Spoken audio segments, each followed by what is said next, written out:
The political crisis engulfing the British Prime Minister keeps on growing. Boris Johnson is under pressure to resign, but will he? And what are the implications of unsitting a Prime Minister in the UK? And what could it all mean for British politics? This is Inside Story.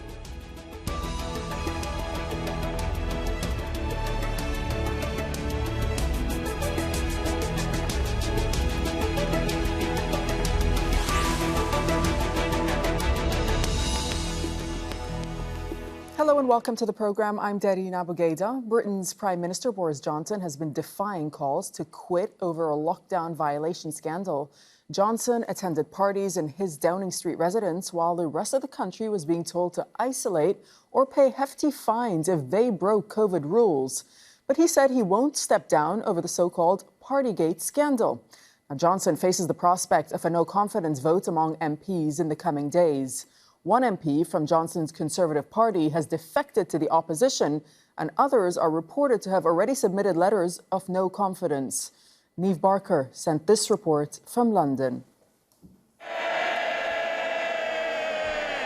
In a highly charged atmosphere, Prime Minister's questions began with another major body blow for Boris Johnson. News one of his MPs, Christian Wakeford, had defected to the opposition party.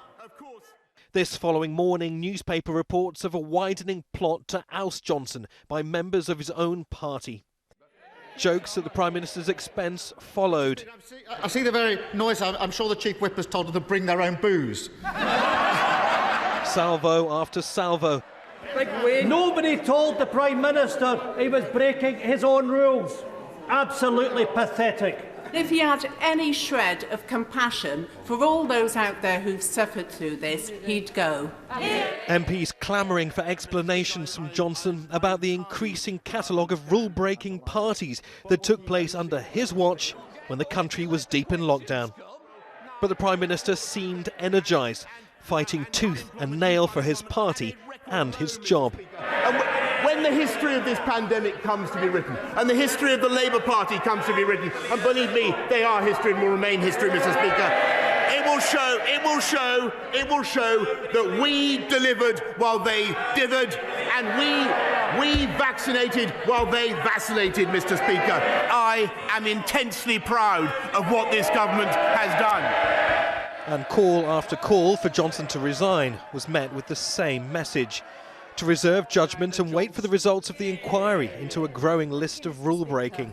Mr. Speaker, when a Prime Minister is spending his time trying to convince the great British public that he's actually stupid rather than dishonest, isn't it time that he goes now? Yay! But it's voices from his own party that could do the most damage to his political future. MP David Davis wants the Theresa May government's chief Brexit negotiator delivering this surgical strike. Like many on these benches, I spent weeks and months defending the Prime Minister against often angry constituents. But I expect my leaders to shoulder the responsibility for the actions they take. Yesterday, he did the opposite of that. So I'll remind him of a quotation altogether too familiar to him of Leo Amery to Neville Chamberlain. You have sat there too long for all the good you have done. In the name of God, go. Despite the full force of brand Boris back on show, and despite the promise that Plan B COVID restrictions will be slashed from next week, this was a bruising day in Parliament for the Prime Minister. It's seemingly impossible for him to escape all the growing anger within his Conservative Party. And with the results of a potentially damaging inquiry just around the corner, Boris Johnson's days in office could soon be numbered. Niamh Barker, Al Jazeera, Westminster. So an official inquiry is investigating several cases in which Johnson and his Downing Street staff are accused of violating lockdown rules. In May of 2020, a leaked photo shows Boris Johnson and his wife, along with 20 of his staff in the Downing Street garden, eating cheese and drinking wine. Again, that same month, a leaked email reveals staff were invited to the same garden for drinks. 40 people are believed to have attended. In November of that year, the British media reports that 50 people, along with the Prime Minister, had drinks to mark the departure of one of his aides. A month after, another leaked photo shows staff sharing drinks and food at the Conservative Party headquarters. And again that month, Johnson was photographed sitting between two staff members at a Christmas Zoom quiz. 3 days later, another party was held in Downing Street, according to British media. And then last year, 2 parties are reported to have taken place in April, the night before the funeral for Prince Philip. And that was while the country was in a period of official mourning. Well, Downing Street has apologized to the Queen.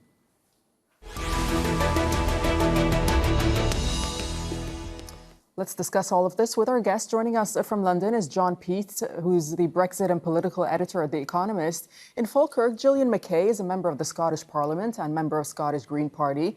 Also in London, Mujtaba Rahman, who's the managing director for Europe at Eurasia Group. Welcome to the program. Thanks so much for joining us on Inside Story. Gillian Mackay, if I may start with you. The Prime Minister has said that he's taken responsibility for his handling of the Downing Street parties and insists that everyone should wait for the findings of that official inquiry being conducted by Sue Gray before reaching any sort of judgment. But you are calling for the Prime Minister to go. Are you saying that he needs to go now? And if so, tell us why. The Prime Minister should have gone at the start of this scandal. The Prime Minister and those in his inner circle clearly think that they're above the rules. As you've laid out, they've breached the rules several times, repeatedly and deliberately. They've tried to cover it up, and some have even been caught laughing about it. And it's no laughing matter for those of us who've lost a loved one during the pandemic. Boris Johnson is completely unfit to be Prime Minister, and it is beyond time for him to go. But why not wait? Why not just wait for the report that's due out, we understand, next week? I think he is now beyond reproach, to be perfectly honest. His excuses have changed consistently. He's almost certainly misled Parliament. We've got calls from his own backbenches to resign, and today we've heard from a senior MP of allegations of blackmail against MPs who would undermine Johnson. So I think we don't really need to wait for something that they've already admitted to. The Prime Minister himself has admitted that he was at that party but didn't know that it was a party.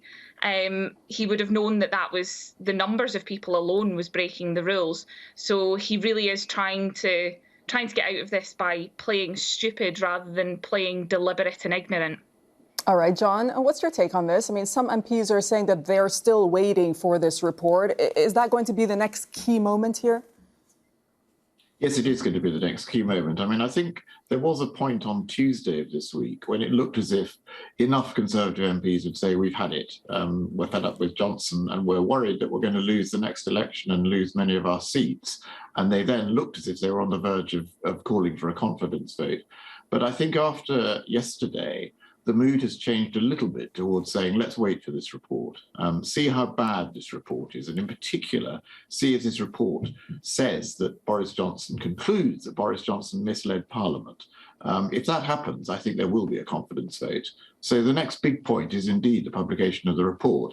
But even if he gets through that, I think the mood in the party is that they're very worried that Boris Johnson has lost the confidence of voters and is taking the Conservative Party into a position where they may lose the next election. John, though, the Prime Minister's admission and apology in the Commons, did it buy him some time, though? I mean, do you think that he'll survive the next few days, at least, without a no-confidence vote?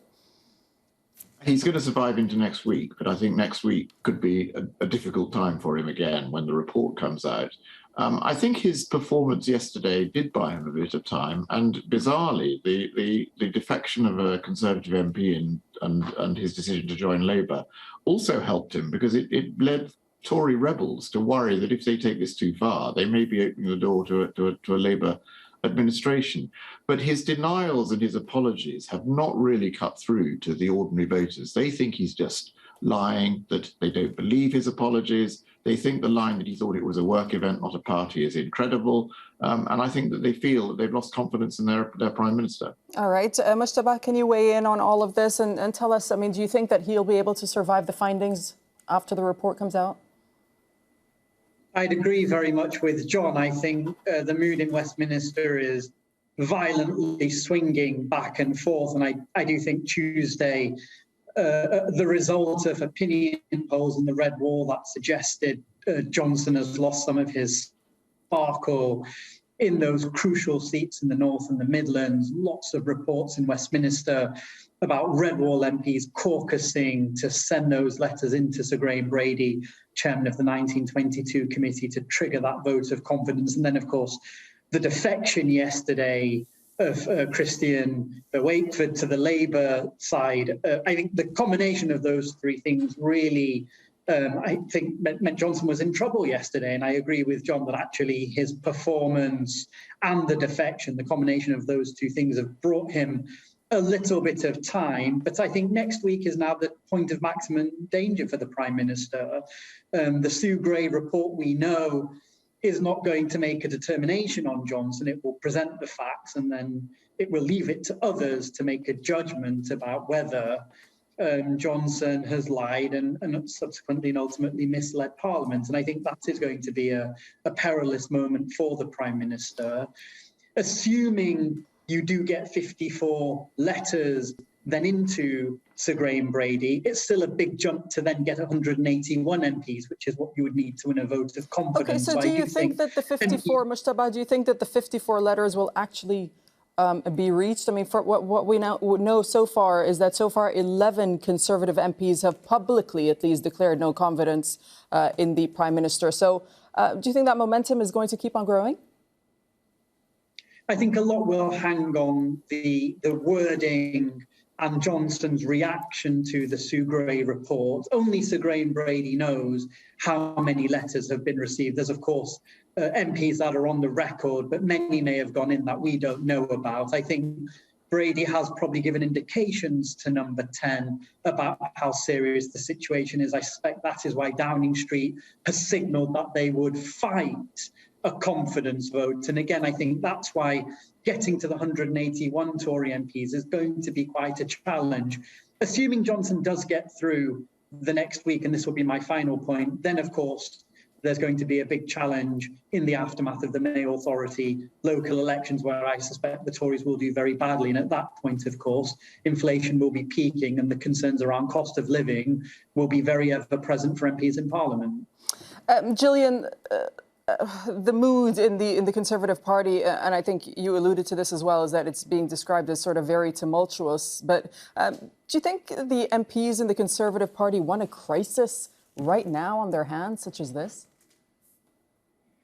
I think they've been given a crisis, whether they want one or not, and it's very much up to those MPs at Westminster to advocate for the views of those constituents, like David Davis alluded to, who are furious at the level of flippance from the Prime Minister. I think some of what I've heard from constituents about his performances at Prime Minister's questions, where he's trying to deflect. They're bringing out policies to try and deflect some of the heat from the Prime Minister, is only adding to that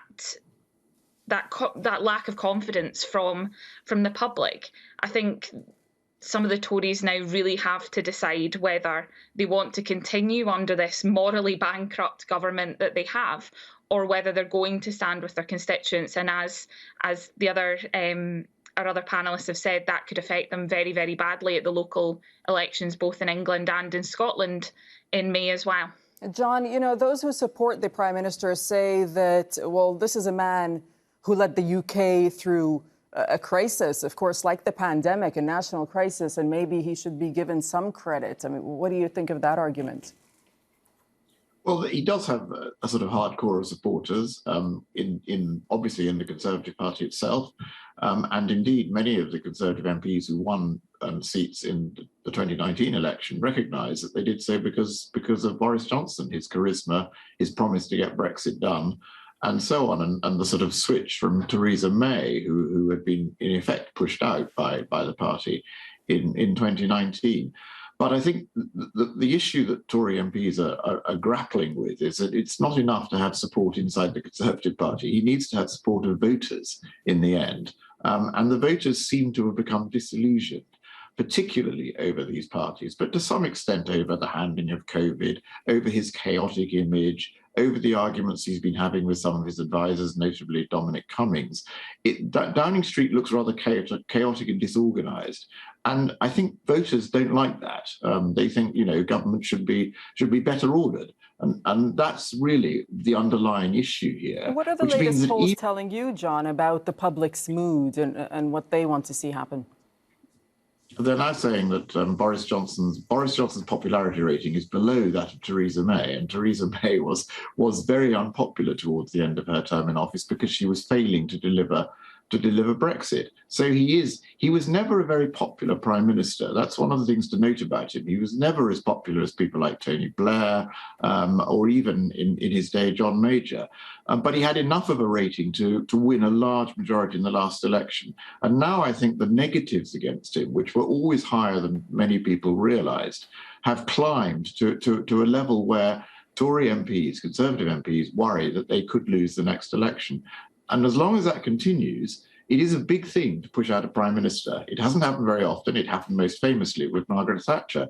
But given that they worry about what might happen, it is something that could happen at any time, even if he survives the next few weeks and months. Mujtaba, John was just mentioning Theresa May. She did go through this in 2018, of course, and MPs submitted enough letters to trigger a confidence vote in her. But then when the vote came, she survived it. Mr. Johnson himself has survived sort of intense storms before, if I can put it that way. Can you see that happening to him? I think it's probably too late for Johnson. I think the political context, the economic context is very challenging indeed. Omicron, in the government's eyes, may be around we may be moving on from Omicron and turning that corner, but around the next corner is a massive cost of living crisis. Inflation is set to reach, I believe, 7% in the UK this year. So I think the economic challenges the government will face in the latter part of the year are going to be a very, very big problem for the government that will, I think, weigh down on Johnson. I don't think after the local authority elections he will be able to recover. So our view at this point is we're likely to face a leadership contest in the summer. I think probably the two front runners in that regard will be Chancellor Rishi Sunak and Foreign Secretary Liz Truss. I suspect neither, if it does go to a leadership contest, will want to concede, which means Tory members will need to have a say. And at least from where things sit at the moment, I believe Chancellor Sunak is most likely to succeed Johnson as Prime Minister in the second half of the year, probably to be announced at the Tory conference in the latter part of the year. OK, Gillian, would you like to weigh in on this issue of Rishi Sunak and Liz Truss that Mujtaba was just talking about? I think it will come as no surprise that I completely lack a favourite Tory to take over from the Prime Minister. I think part of the problem for me is the fact that they are some of the people that are defending the Prime Minister at the moment. So if we're looking at the Prime Minister as being completely unfit, what does that say for the rest of the cabinet who are currently defending him and may have known about these parties as well? It's something that the cabinet widely won't answer if they were aware of what was happening. So there's a much wider problem at the heart of the UK government, which really Scotland has to get out from under as quickly as is possible, because we're seeing more and more abhorrent policies coming forward. The one that was announced over the weekend about using force against refugees in the Channel is just horrendous, and it's something that as a country we should not be standing for. John, would you like to respond to what Gillian was saying? Well, I think, enemies of the Tory party are clearly quite growing, and many people worry about the direction that this government is taking. But back to the question of who might succeed Boris Johnson, I think I would agree with Mujtaba that Rishi Sunak is the favourite. The only thing I would add is that past experience suggests that favourites often don't win in the end. And funnily enough, the front runner is often sort of picked out as somebody who everybody else has a go at, and then somebody else can emerge. So I wouldn't like to be absolutely certain on predicting who might take over from Johnson at the end of this year. Right. OK. And what about the opposition party, John? Because obviously, the opposition is lapping this up. Keir Starmer saying Boris Johnson should be kicked out in the national interest. How is this reflecting on them? Well, Keir Starmer's having a good run. It's taken him time to sort of get known by the public. He arrived just as COVID hit the UK, and so people didn't see much of him. But now they've seen a lot more of him. They've seen a lot more of him in Parliament. And I think he has the air of somebody who's more serious and perhaps more trustworthy than Boris Johnson. And that's clearly helping him and his party. He still has a little way to go before he wins an election, but I think at the moment he's in pretty good position. And oddly enough, I think in many ways, although of course he calls for Boris Johnson to go, as leaders of the opposition always will do, he's going to be in a better position if Boris Johnson stays than if Johnson goes and somebody like Rishi Sunak takes over. He's more likely to win against Johnson than anybody else. Gillian, the Prime Minister's former top aide, Dominic Cummings, has been sort of, instrumental in all of this, saying that he himself had warned Boris Johnson about Number 10 holding a drinks party in the garden during lockdown. But he also said that the Prime Minister just kind of waved aside the concerns about the gatherings. Could this be seen as some sort of vendetta by Cummings? For some, I'm sure it could be, but I think Dominic Cummings has maybe found a sense of truth and has decided to unearth a lot of the problems at the heart of government. No matter what, these things shouldn't have happened, whether revealed by Dominic Cummings, whether they're revealed by other members of Downing Street staff, or whether they're unveiled by the press. These things should not be happening. They are flying in the face of everything that they asked the public to do, and the public have done brilliantly. Without the public adhering to these restrictions, we could have seen a much worse position. And for me, that's one of the big concerns going forward as we progress through the rest and hopefully the end of this pandemic, is that if our leaders haven't stuck to the rules that were set down, what hope do we have of the public adhering to any more rules that we might have to bring in if we get a worse variant sometime in the future? Mujtaba, also on Cummings, he went on to say that the Prime Minister had actually lied to Parliament about the parties. So effectively, does this mean the accusation is that the Prime Minister has breached the ministerial code? Yes, I think Cummings clearly is out to unseat Johnson.